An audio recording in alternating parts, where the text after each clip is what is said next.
திருச்சிற்றம்பலம். இன்று நாம் பிச்சாடன மூர்த்தியின் தோற்றத்தை காண்கிறோம். ஆம், ஆனழகனாய் எம்பெருமான் வடிவெடுத்து பிச்சை பாத்திரம் ஏந்தி தாரகா வனத்துக்கு சென்ற தோற்றமே பிச்சாடன மூர்த்தியின் வடிவமாகும். பார்ப்போமா? ஒரு சமயம் தேவதருவனம் எனப்பட்ட தாரகா வனத்தில் உள்ள முனிவர்கள் யாகமே எல்லா பலன்களையும் கொடுக்கக்கூடியதென்று, யாகத்தை தவிர வேறு ஆண்டவன் இல்லை என்றும் எண்ணம் கொண்டு பகவானை மறந்திருந்தார்கள்.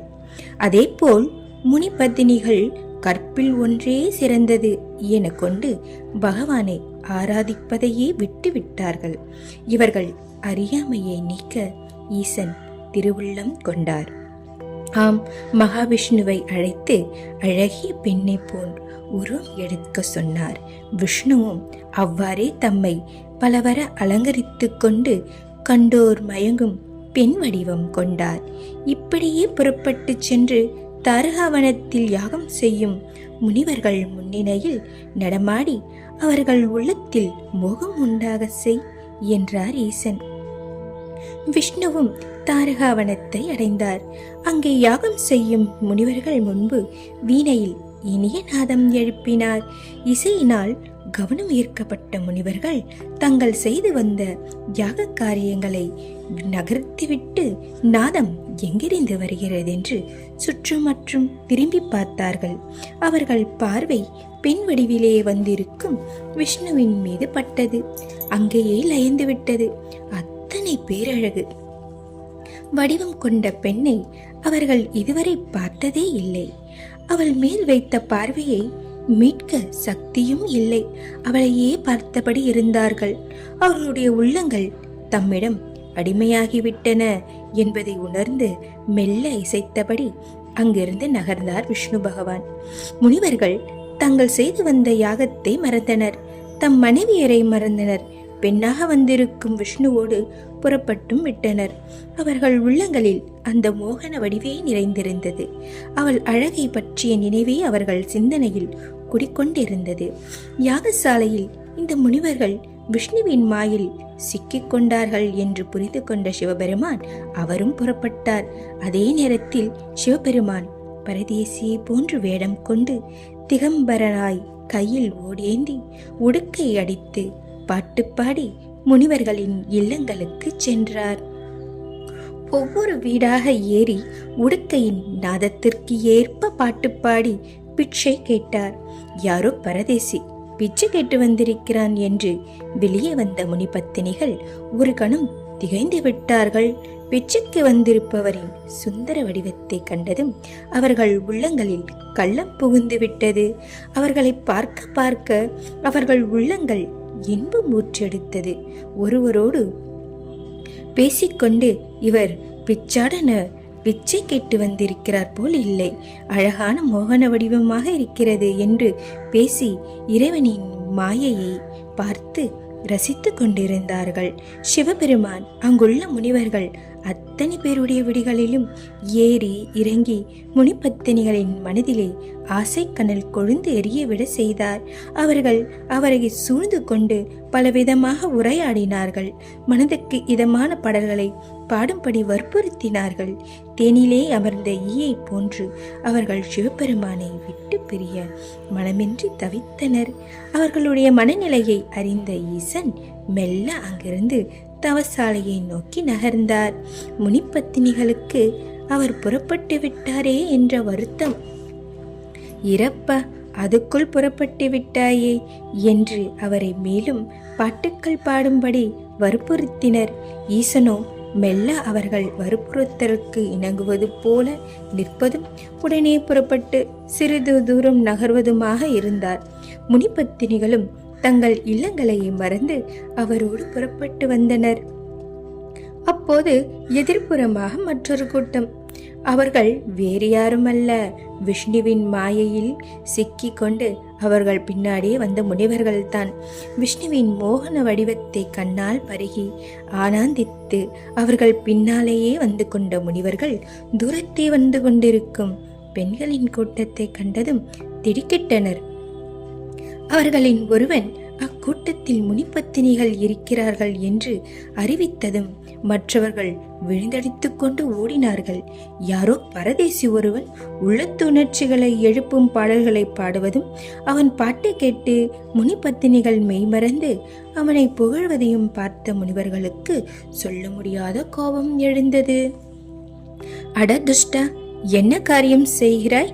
ஆண்கள் இல்லாத நேரத்தில் பெண்களிடம் இச்சையாக பேசி அவர்கள் மனதிலே உணர்ச்சியை தூண்டுகிறாயா? உன்னை என்ன செய்கிறோம் பார் என்று கடித்து பேசி பலவாறு சபித்தனர். அவர்கள் சாபம் பிச்சடராக வந்திருந்த பகவானை ஒன்றுமே செய்யவில்லை. ஈசன் சிரித்தபடி அவர்களை பார்த்தார். இப்போது என்ன ஆயிற்று என்று கேட்டார். இப்போதுதான் முனிவர்களுக்கு மெல்ல சந்தேகம் தோன்றியது. வந்திருப்பது பெரிய யோகியராக இருக்கலாமோ என்று எண்ணினார்கள். ஐயா, நீங்கள் யார்? எதற்காக இங்கு வந்திருக்கிறீர்கள் என்று கேட்டனர். முனிவர்களே, நானும் உங்களைப் போன்று ஒரு முனிவனே. இவ்வனத்தில் நீங்கள் ஒன்று கூடி தவம் செய்து வருவதாக கேள்விப்பட்டு நானும் இங்கே தங்கி தவம் மேற்கொள்ளலாம் என என் மனைவியுடன் வந்தேன். ஆகாரத்துக்காக யாசித்து கொண்டே இந்த ஆசிரமத்தில் நுழைந்தேன். உங்கள் மனைவி எங்கே என்று முனிவர்கள் கேட்டார்கள். இதோ உங்கள் மத்தியில் தான் இருக்கிறாள் என்று பெண் வடிவிலே நிற்கும் விஷ்ணுவை சுட்டி காட்டினார். பின்னர் அவரை நெருங்கி, இவ்வளவு நேரமாக எங்கு சென்றாய்? ஆற்றுக்கு போய்விட்டு வருகிறேன் என்று சொல்லி சென்றாயே என்று கேட்டார். ஆற்றங்கரையிலே கூட்டம் இருந்தது, அதனால் சற்று தாமதமாயிற்று. திரும்பி வரும்போது உங்களை காணவில்லை. யாகசாலை பக்கம் போயிருப்பீர்களோ என்று பார்த்து வந்தேன் என்று விஷ்ணு தேனிலும் இனிய குரலில் கூறினார். ஐயா என்று கூப்பிட்டார் முனிவர்கள். என்ன தவம் செய்ய விருப்பம் தெரிவித்தீர்களே, இந்த பாதகியை அனுப்பிவிட்டு தங்கள் எங்களோடு வாருங்கள் என்று அழைத்தார்கள். அது எப்படி முடியும்? அவள் என் மனைவி அல்லவா? தவிர மனைவியோடு தவம் செய்வது தான் சிறந்ததென்று சொல்லப்பட்டுள்ளதே. ஐயா, தங்கள் கூறுவது ஒரு விதத்தில் சரிதான். ஆனால் தங்கள் மனைவியோ கள்ளமுள்ளவள். பிற ஆடவரிடம் சிரித்து பேசி அவர்களோடு இன்ப வார்த்தைகளை உரையாடுகிறாள். ஆகவே அவள் ஒதுக்கப்பட வேண்டியவளே என்றார்கள் முனிவர்கள். ஈசன் கலகலவென்று சிரித்தார். மிகவும் நன்றாக இருக்கிறது உங்கள் பேச்சு. என் மனைவி கள்ளம் உள்ளவள் என கூறும் உங்கள் யோகிதை மட்டும் என்ன, உங்கள் மனைவியர் மட்டும் கற்பில் சிறந்தவர்களோ என்று எண்ணிக்கொண்டிருக்கிறீர்களா? திகம்பரனாகிய என்னை அவர்கள் தலை நிமிர்ந்து பார்க்கலாமா? பார்க்கவே கூடாதென்றால் என்னை சூழ்ந்து கொண்டு உணர்ச்சிமயமான வார்த்தையாடுவதை என்னவென்று கூறுவது? உங்கள் யோகிதை இப்படி இருக்கிறது. இந்த இடத்தில் நான் தவம் செய்தால் என் குறிக்கோள் நிறைவேற மார்க்கமே கிடையாது.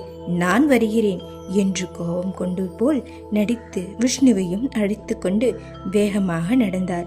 இருவரும் நேராக வசிஷ்டரின் ஆசிரமத்துக்கு அடைந்து அவரிடம் விடை பெற்று கொண்டு திரும்பினர். மறுநாளே தாரகாவனத்து முனிவர்களுக்கு கெட்ட காலம் ஆரம்பமாகிவிட்டது. முனிவர்கள் நோய்வாய்ப்பட்டார்கள். அதன் காரணமாக அவர்கள் நித்திய கர்மங்களை சரிவர செய்ய முடியவில்லை. ஆசிரமத்தில் லட்சுமி கரம் போய்விட்டது. அமைதி நிரம்பிய வாழ்க்கை மாறி தினமும் வேதனைப்பட்டு தவித்தார்கள். நாளுக்கு நாள் இந்த நிலைமை மேலும் மோசமடைந்து காரணம் தெரியாது தவித்த முனிவர்கள் எல்லோருமாக பிரம்மதேவனை அடைந்து தங்களுக்கு நேர்ந்துள்ள துயரத்தை தெரிவித்தார்கள். முனி சிஷ்யர்களே, பகவானுக்கு செய்த அபச்சாரமே உங்களை இப்படி துன்புறுத்துகிறது. யாகமே எல்லாவற்றையும் கொடுக்க வல்லது என்றும் வேறு கடவுள் இல்லை என்றும் நீங்கள் எண்ணி இருந்தீர்கள். உங்கள் மனைவியரோ கற்பில் சிறந்தது வேறு இல்லை என பகவானை ஆராதிப்பதை விட்டுவிட்டனர். உங்கள் அறிவிலே படிந்திருந்த மயக்கத்தை நீக்கவே பகவான் கைலாயநாதர் மகாவிஷ்ணுவோடு பிச்சாடராக தாரகாவனம் வந்திருந்தார். நீங்களோ அவரது உண்மை சொரூபத்தை உணராது உங்கள் மனைவரை நெறிக்கட்டு நடக்குமாறு பரதேசி தூண்டினான் என்று சபித்தீர்கள். அதன் பலனைத்தான் நீங்கள் இப்பொழுது அனுபவிக்கிறீர்கள் என்று பிரம்மதேவன் கூறினார். முனிவர்களுக்கு அப்போது தான் உண்மை தெரிந்தது. சர்வேஸ்வரன் இவ்வளவு நெருக்கத்தில் இருந்தும் அவரை உணராது போனோமே என்று அவர்கள் வருந்தினார்கள். மறுபடியும் பிரம்மதேவனை வணங்கி, பிரபு, நாங்கள் இத்தனை காலமாக அறியாமையால் பகவானை மறந்திருந்து விட்டோம். இப்பொழுது எங்கள் கண்கள் திறந்தன. எங்கள் தவறுக்கு நாங்கள் பெரிதும் வருந்துகிறோம். எங்களை மன்னித்து தான் நாங்கள் கடைந்தேறும் மார்க்கத்தை தாங்கள் காட்ட வேண்டும் பிரபு என்று கூறினார்கள்.